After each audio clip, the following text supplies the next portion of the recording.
Hi, my name is Joanna, and welcome to my brand new channel.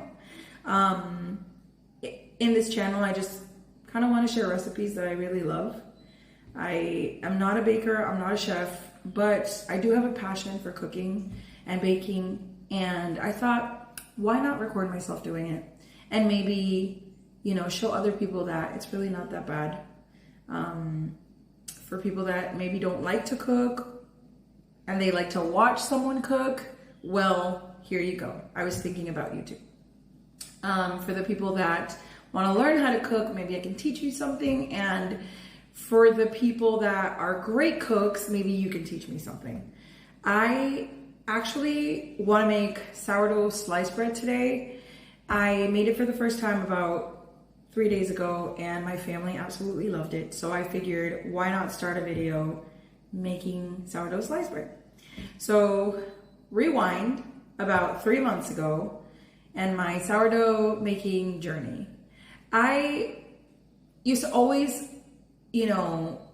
think I really want to know how to make bread. And I decided, why not start now, right? I got a sudden boost of motivation and decided to start my sourdough starter. And for those of you who don't know what sourdough starter is, it's basically equal parts water to flour, and you basically let it ferment for the next 7 days.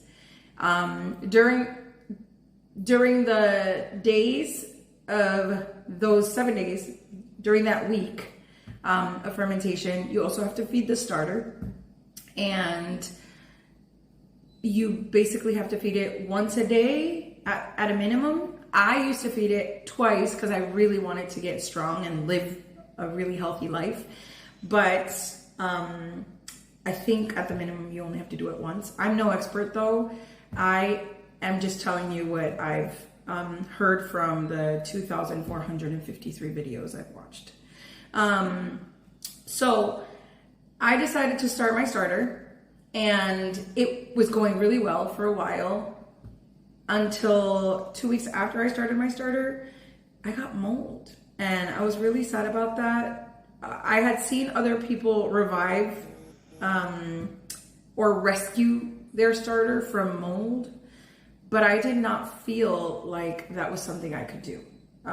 So I did not do it. I just threw it out. But I have seen people grab like a little piece of the starter or a little bit of the starter that's good and has no mold and start something, and I wasn't gonna do that, so yeah, I chucked it. And I started a new one, and so far Methuselah is doing great.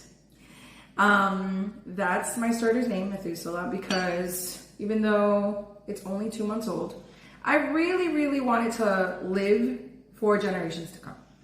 So I am going to show you guys how to put this bread together, and I hope you have fun in the process. So the first thing that I'm gonna do is look at my notes, because like I said, I'm no expert. So I have my little recipe here, and my recipe that I took today from, the 2+K that I had seen is one from Farmhouse on Boone. And I really love her. She's great. So I decided, hey, I'm gonna start with that one. I'll show you guys what that looks like, and then how the bread comes out, because I think it's a beautiful loaf that comes out. So I'll show you how easy it is to put it together. So the first thing that we're gonna do is, this dough actually makes 2 loaves. Now, I have a really big loaf pan and one of those little glass loaf pans that looks like this.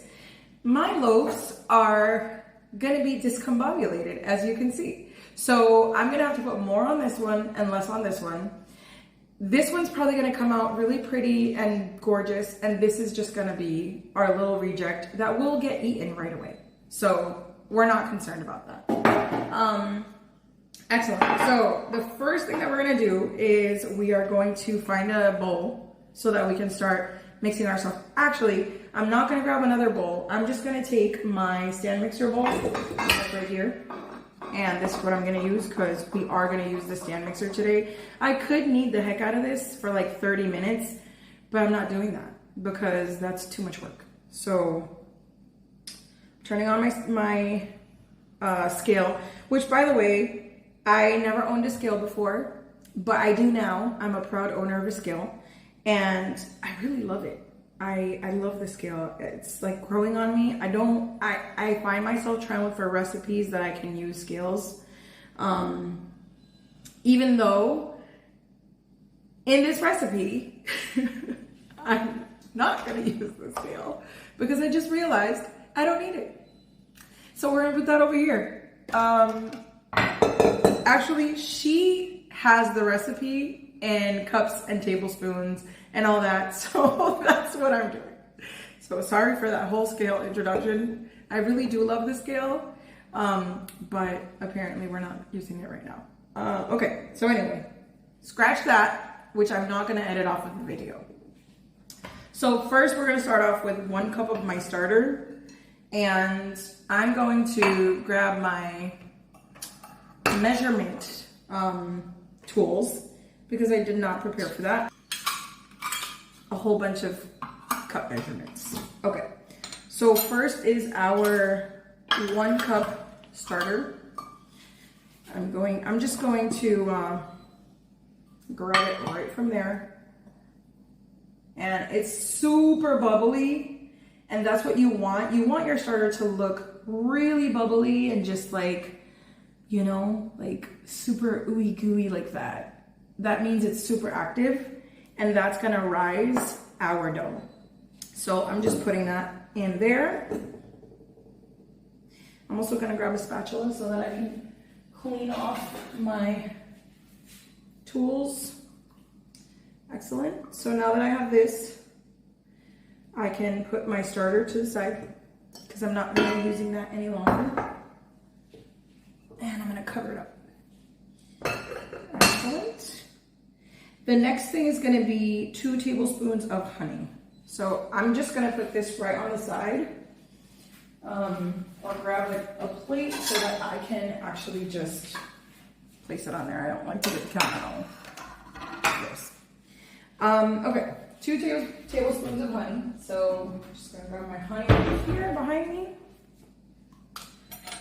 2 tablespoons. Here we go. 1, 2, and actually, I put 3 for good measure. I know I never follow somebody's recipe to the T because I like doing my own thing. I'm a rebel that way. So we're doing 3. Then we've got 1 tablespoon of salt. So I'm just gonna turn it back here and we'll do 3 of these because it's about a teaspoon. So 1, 2, 3, and you know, just a little half for good measure. Then we've got 2.5 cups of water. I actually overheated my water, so I'm gonna have to mix that and get somewhat warm water. I'm gonna have to mix it with the cold water in my refrigerator. So I'm gonna pour some of my boiling water that I wasn't supposed to boil in my container right here, and then mix it with some good old cold water, and that's gonna give us warm water.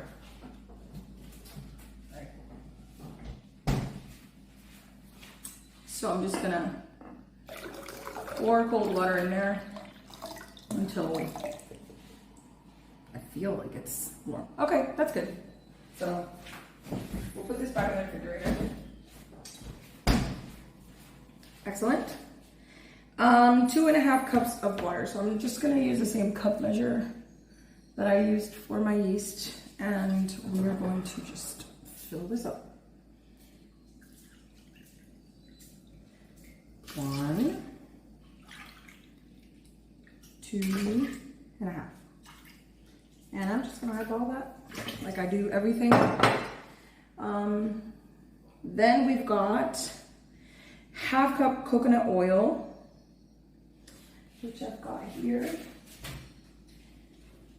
And I really like the flavor that the coconut oil gave the bread, so I'm sticking to coconut oil. This is gonna be my go-to.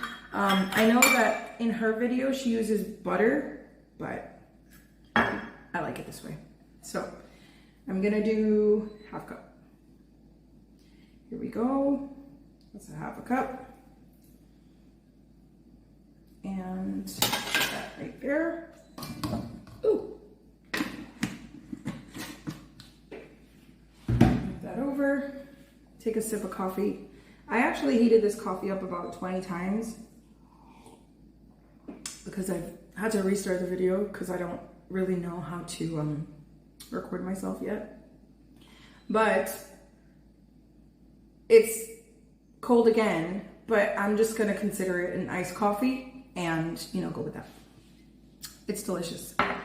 Okay, so I've got all my components in here but the flour. And this recipe calls for 8 cups of flour, and I did use 8 cups of flour the last time when I made it. So I am going for the 8 cups of flour right away. In her video, which I'll link below, she actually doesn't put the full 8 cups of flour in here. She puts about 5 or 6, and then she, you know, adds the other ones as it's mixing.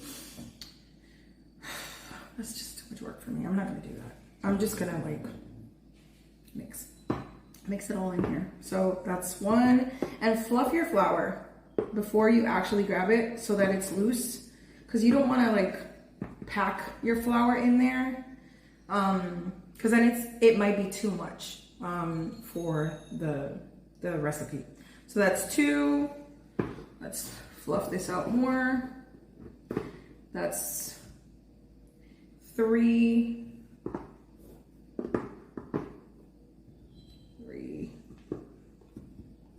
Feel that good. 4. Put the spatula over here. 4. I do 5. 6. 7. And I hope this turns out because I'm putting everything in here. I did it last time, so. And 8. If you hear somebody snoring, it's my dog, Chica. She's right behind me, and she snores like a trucker. Okay, so everything's in there. I think I'm just gonna give it like a little toss to get, because if I put this on my stand mixer, it's gonna make a huge mess like it did last time. I had a lot of cleanup. So I'm just gonna kind of mix it a little bit with the water and the liquid ingredients, and that way maybe it'll make less of a mess. I don't want to go through that.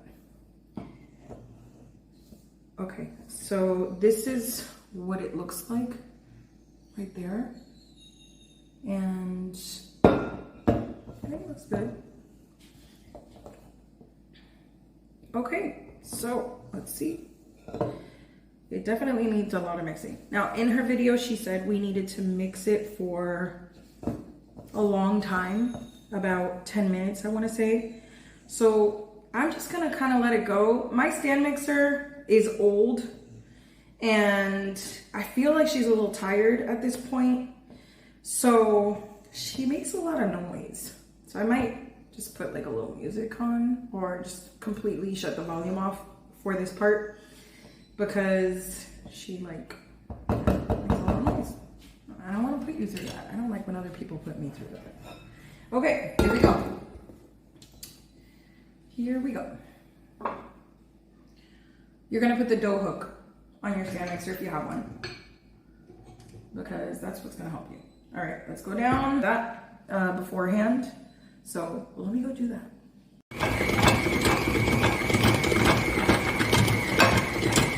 I swear this just became the stand mixer from hell. All hell broke loose in here. She started complaining about having all this dough in here, And I'm glad I wasn't recording because I kind of freaked out a little.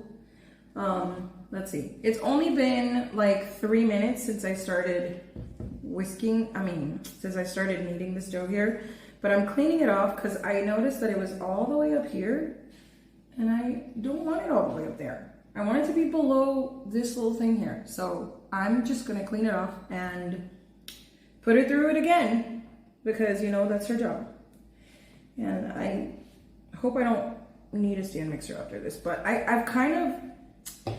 I'm needing to help her a little bit. As you will see now, she moves like that. She's not stable at all. So in order to go to like the fastest stage, I actually have to hold her bum right here and, you know, let her do the thing, poor thing. Like I said, she's old. I've had her for, I'm gonna say about almost 10 years.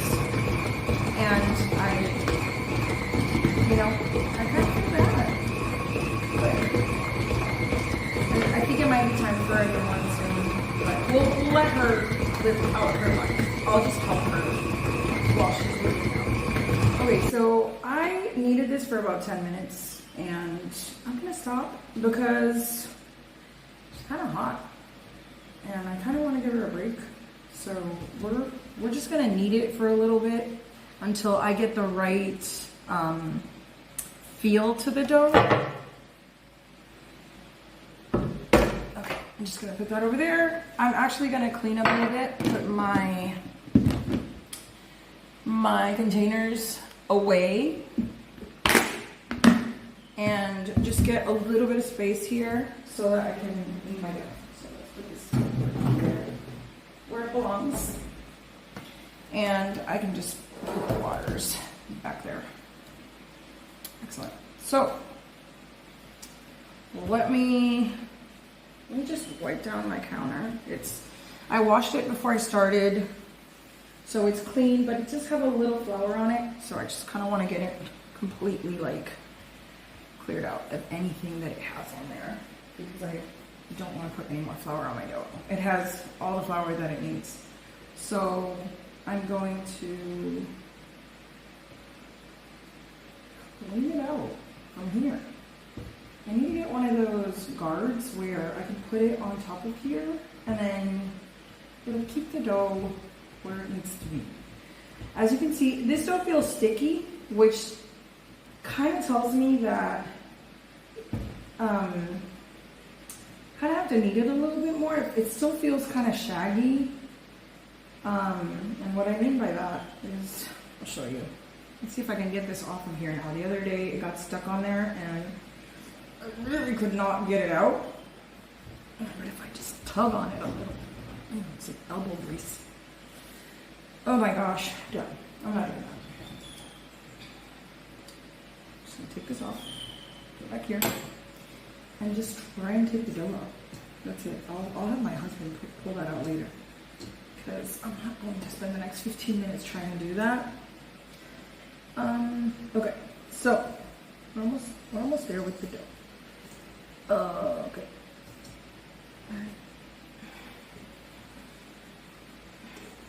It feels like it still needs to be kneaded a little bit more. This is what it's looking like. This is what my dough looks like. It's a little bit kind of shaggy still, as you can tell. It's sticking to my hands, and I don't want it to stick to my hands. I want it to be a nice, beautiful, you know, those perfect dough balls that you see. That's what I want from this. So we need a little bit. I have a little bit left over here, which I'm going to just pull out. Okay, so that took long enough. I was trying to fix the camera because, you know, I'm kind of a camera idiot right now. And the camera kept following me, and I wanted it to follow the dough because I want to show you how we're gonna get this dough to where we want it. So I'm just gonna start sort of like flexing it out a little bit and kind of throwing it around, you know, like this, pushing it against the countertop with the palms of my hands, and then doing that for a few minutes. If I didn't have the stand mixer, I would have had to do this for about 30 minutes. But I did have the stand mixer, so that helped out a lot. It got the dough to this consistency, which is great. And then what I'm gonna do is I'm gonna stretch it and see how stretchy it is, because that's what's gonna tell me whether the dough is ready or not. And if you stretch it and it looks like the gluten has formed enough where it's like not ripping off, then we have a good dough. I feel, just by like stretching it out, I feel like, I'm not a professional or anything, so what do I know? But I feel like I can stretch it enough. It starts like to tear right there. It has a good stretch so far though, but I'm gonna need it just for a little bit longer, just to make sure that we have some good gluten formation there, and that my dough is going to be nice and smooth and beautiful, and that I'm gonna actually get some really nice loaves. Okay, so far the dough feels really nice. I mean, I haven't shaped it or anything, but the dough feels really nice. It's so soft. Look at how pretty it is. Look. I think I'm gonna call it. I'm just gonna call it. I'm going to put it in a bowl, which I'm gonna grab right now. Just gonna place it down here. Slap it a couple times because it feels good. And actually, let me grab one of my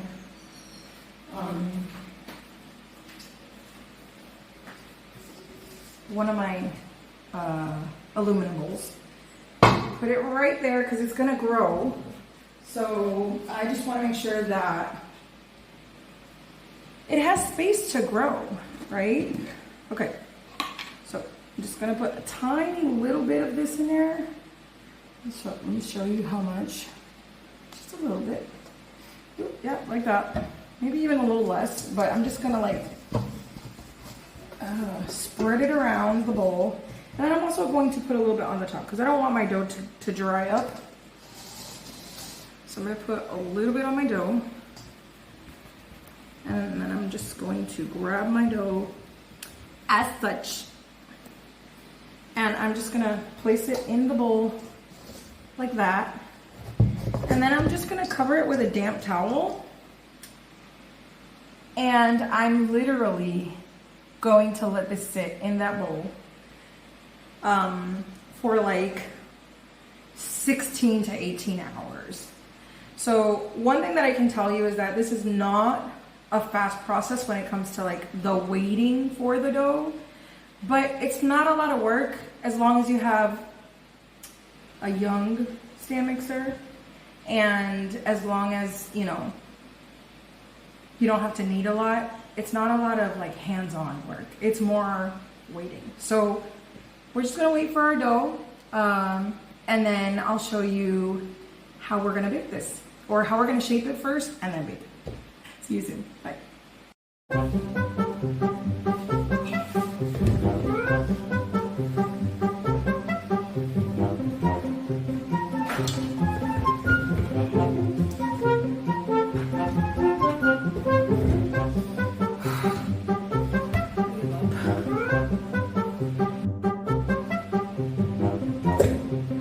There we go, breakthrough.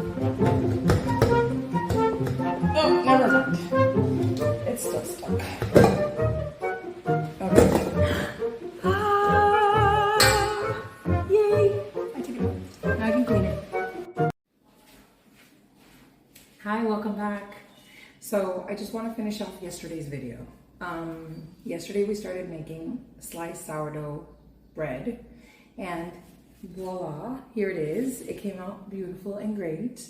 I was going to record myself shaping it and then baking it, but when I came home yesterday evening, I looked at my dough and I realized it was already done proofing, and I didn't want to put it in the refrigerator, and I didn't want it to overproof over the counter. So it was late, but I decided to just shape it and bake it.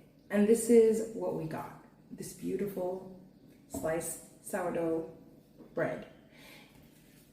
This is what the crumb looks like. Look how beautiful that is.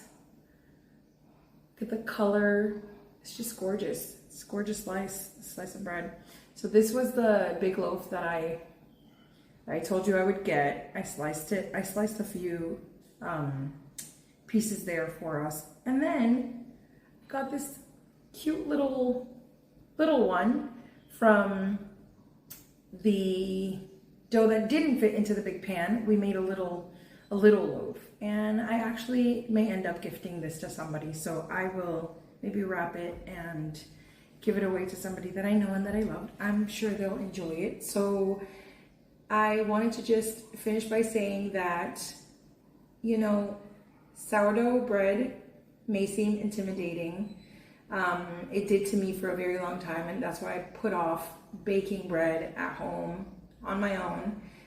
But ever since I started, I feel like it's just, I've been so empowered.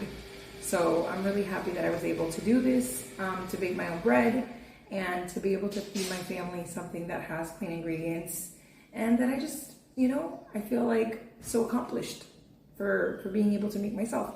So I hope you guys enjoyed the video. I hope you will come back for other future videos, and I hope you have a wonderful and blessed day. See you soon. One more thing before I go. So these containers I got on Amazon, and they're really great. You can actually fit a whole sliced bread bag in here, but I got it so that I could fit my sliced bread in here and so that I could keep it fresh. So this is how I store it so that it stays fresh. It won't need that much, it won't actually last that long. The kids will eat it probably in a couple days, and then I'll have to bake more, but if it was to last a little bit longer, it would stay fresh in here. So yeah, I just wanted to let you guys know that. Thank you, bye.